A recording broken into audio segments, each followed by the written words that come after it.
5 places. Excellent first lap though for Pecco Bagnaia, not the greatest launches, but he leads from Joan Mir. Miller there in 3rd. That allows Johan Zarco through. Aleix Espargaro's got him really, really hot there into turn number 3. He's going to surrender a whole bunch of places there. 33, look out for him.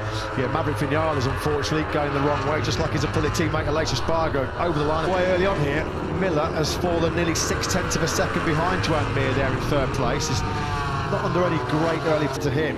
He said he could put up a strong fight for the top 6 from 8th place on the grid, and he's doing exactly that, true to his word. The Spaniard into Pecco Bagnaia. That launch device, the new evolution of it, seems to be at least keeping him in touch with Pecco Bagnaia on the start-finish straight. That's a big one. What can he do about the challenge, the threat of Pecco Bagnaia directly ahead of him? Fastest lap of the Grand Prix. First sub 140 then from Mir. Overtake, aren't they, with the power of that Ducati coming over the hill. So Alex Marquez has got a bit of a conundrum here. Quattararo's recruits Marquez in the battle for 5th. Yeah, that gap between Mir and Miller is getting bigger, unfortunately, for the Australian. It's now up to into 14. And now just clipping the curve on the exit there was Pecco Bagnaia. Mir has got great corner speed and stability on corner. And then Mir, he's never going to slipstream with Ducati, is he?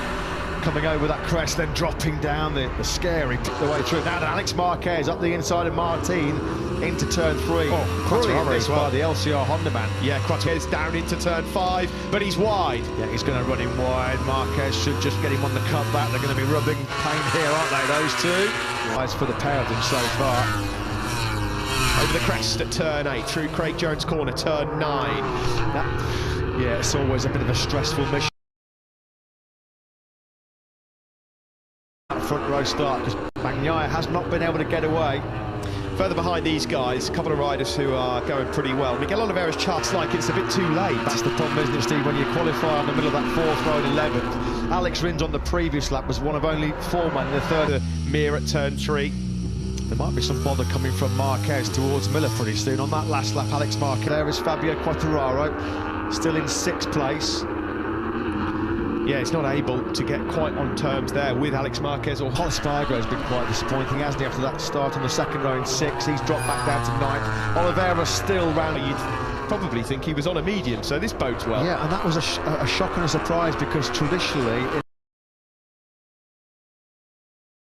in that hard rear tyre, but Alex Marquez had a good long look at it in FP4 yesterday and was in the top 5, so no great surprise. Oliveira in 10th. He's looking up at Paul Espargaro on the approach to turn 1. Who's that going wide? Just up ahead, that's Lecuona. He's gone well wide. Detected 10th place, was in 8th. Let's try and find out how much that's costing. Yeah, he's dropped back down to 12th.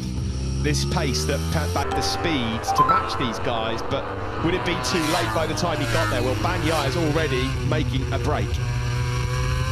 On Mir from Miller. Now that was really, really wide, wasn't it, from Mika Lecuona? He did pretty well there, not to beach himself on the gravel. Just about kept Alex Marquez, Jorge Martin, Quattararo then following. Johan Zarco is in 7th, Paul Espargaro 8th, Miguel Oliveira 9th. So Paul Espargaro is getting some temperature and some grip now coming from that hard 1. It's a fast place to crash. Yeah, he was already a bit battered and bruised after a warm-up crash this morning at turn 13. Not the outcome for the Aprilia man he was hoping for. Fabio Quattararo struggling to fish his certain parts of this Portimao circuit, so it's hard to overtake, and then of course almost impossible for Quattararo to have Fabio Quattararo's viewpoint. There's the start for Alex Marquez. Wow, brilliant from him. And this already made life very 39.760 from Miller, a 39.799 from Alex Marquez. Just over half a second between those two. And again, the fastest rider on the circuit. Oh, the 2 Frenchmen just out of shot behind Fabio Quattararo is Johan Zarco, who's not making any from 11th from the grid. He came through to take a fabulous 2nd place. By that time, of course, Fabio Quattararo was home and dry. Fabio Quattararo, it's holding stable now, isn't it, that advantage for Bagnaia, around 7/10 of a second. Certainly on this lap it is, second down to under a second. So Miller starting to reel back in, the Suzuki man ahead of him. Quattararo's got no chance of catching Martin on this almost 1 kilometre long straight. 9 laps gone, 16. And that is just starting to pile a little bit of pressure back on Fabio Quattararo. He was a couple of tenths quicker than his fellow Frenchman, so Quattararo only... Huge advantage going into the final race next weekend. Mika Lecuona has been given a track limits warning. Well, we saw one of them quite clearly as he tries to claw back 1 position. it's Bastianini that's directly ahead of him. You just get the sense here, Matt, that there's an awful lot of your tyres as much as possible, which is why it's almost a bit stalemate out on circuit. Yeah, at the moment, Bagnaia has just stretched his ability away to deal with Jorge Martin directly ahead of him. Miller and Marquez again, they exchange P. Had, of course, a great day in the sun earlier in Misano. Good move then from Fabio Quartararo. He had to get it done, but he's wide and on the cutback, wasn't it?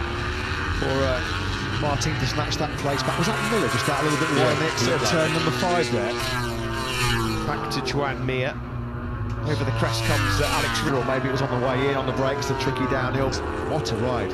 Top Honda from Alex Marquez. We need a heart rate monitor on Lucio Ciacchinello right now, although I think it will... On the Ducati, it pulls out alongside them. A lot wrong with the acceleration of that Honda. Can he complete the move? He's got... Whatever happened to Miller at turn 5 cost him a lot of time. He did a 1:40.4. Looking on at a masterclass, an exhibition from factory Ducati rider Pecco Bagnaia. Started from pace a little bit. He had to put everything on the line to hold off Fabio Quartararo. So if Joan Mir, who in the past has come on for the Italian out front, it certainly looks very comfortable, doesn't it, from the outside, Steve? This is an intriguing battle brewing here between two former. Went the way of Alex Marquez. At the moment, the battle for the final podium place in the Premier Class here in Portimao is going the way of Alex Marquez. An big crash, a fast crash this morning in the warm-up at turn 7. That would have certainly knocked his confidence a little bit, but he's been awesome so far. First podium of 2021 ahead of a hungry Jack Miller, who's over. When he ran the hard rear tyre, the exact same spec tyre that he used so brilliantly here to win the race back in April. Just there yesterday, though, for Fabio Quartararo, and at the moment, it hasn't been there today either, has it? Although he has, just to his credit, just about one of the hardest jobs in current motorcycle racing, isn't it, to find a way through on any Ducati. Let's on the battle, you know, bikes in front, which he was, you know, what he's been doing all race. Thanks very much for your thoughts there. We're looking here at a couple of Italians. Morbidelli, as you might imagine, is struggling fitness-wise. Not a lot of closing on Joan Mir. Remember, they've got a little bit of history so far this weekend. They do indeed, yeah. Espargaro, he's doing a fantastic job in 8th place. At the moment, it's quite a lonely 8th. He's a second behind Quartararo. Dominance has so often come from his qualifying, Matt, and when he's quite, you know, he's always highlighted the mind that it's going to be very, very difficult to make overtakes. So hard to pass with the Ducati. It's got great brakes. Second place, not beyond the realms of possibility for Alex Marquez. He did get the gap. Hard rear tyre in. The only man in the top 5 that's gone for that hard option. Now, will that come to play? I think Fabio Quartararo in the hunt for 7th place. Quartararo is still not able to get through on the Pramac Ducatis. A choice, and how well you've kept them is going to come into play. Miller is definitely now getting close through the 3rd sector, still unable to find a way through on. Although there was nothing between their lap times again, both of them exchanging 140 flats. Yeah, Paul Espargaro just was missing pace early on, wasn't he? Whether he was just a little bit hesitant. Third in Aragon, his best result of the year, of course, came when he was 5th on the grid. He finished 2nd in Styria. Frankie Car 13. There's been a change as well between the two Frenchmen.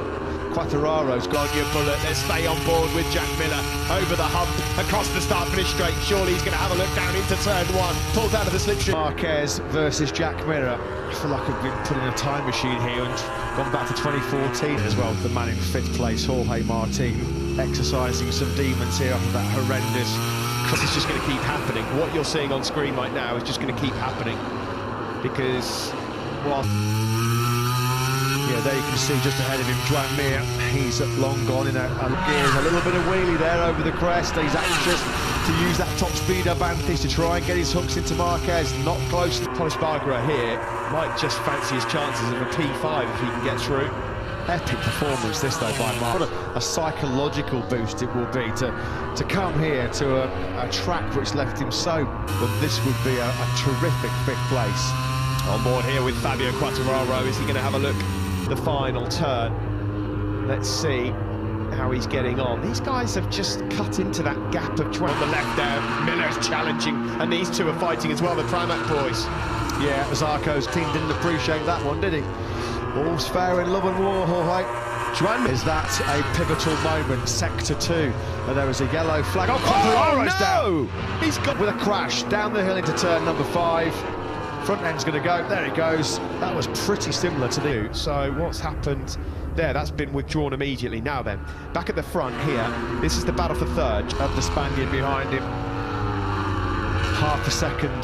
That little mistake made by Alex Marquez. Confirmation. Fail, I'm afraid, for Alex Rins. He's by the race win here back at the start of this fantastic title-winning season for Fabio Quartararo. But if, like we said, if you got through on Jack Miller, look at that lap 20. What an absolute disaster at 1:40. And yeah, I mean, it is ifs and buts, and it doesn't matter. It's done and dusted now, but it does make you think, doesn't it? Behind him here. Oh, somebody's gone down. Someone has, but no It's one from sector the 4. top 3 or 4 the original weekend. He's gone down with Icolaquona as well. On our graphic it says 27 and 88. Of Zarco is closing on them. He might be picking up the pieces here, James Zarco. Here as a result of the incident between Miguel Oliveira and Icolaquona. I hope that the right third place, it will go back a lap, but Miller was still third at that point. But for now, for the Miguel Oliveira fans. Now then, let's see what happened here. This is at turn 13, Lecuona and Miguel Oliveira, 10th place. Let's go down into pit lane. I'm sure a delighted Gigi Dall'Igna is standing by, speaking to Simon. Yes, Gigi, please. And to Pecco Bagnaia. Let's be honest, even if this had gone full race distance, there was no one catching.